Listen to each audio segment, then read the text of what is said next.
राज्याचे उपमुख्यमंत्री एकनाथ शिंदे आज अमरावती जिल्ह्यातील अंजनगाव सुर्जी येथे दाखल झाले आहेत.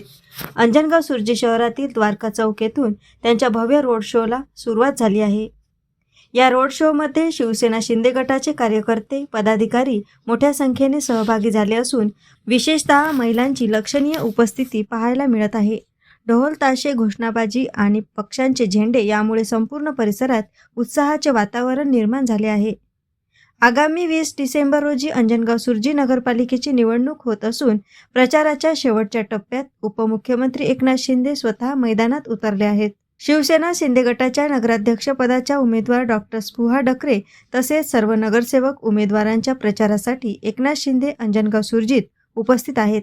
या रोड शो दरम्यान आमदार संजय गायकवाड तसेच माजी आमदार अभिजित अडसूळ यांचीही उपस्थिती असून त्यांनी कार्यकर्त्यांना मार्गदर्शन करत मतदारांशी संवाद साधला. नगरपालिका निवडणुकीच्या पार्श्वभूमीवर हा रोड शो महत्त्वाचा मानला जात असून शिंदे गटाने प्रचारात जोरदार ताकद दाखविल्याचे चित्र अंजनगाव सुर्जीत दिसून येत आहे.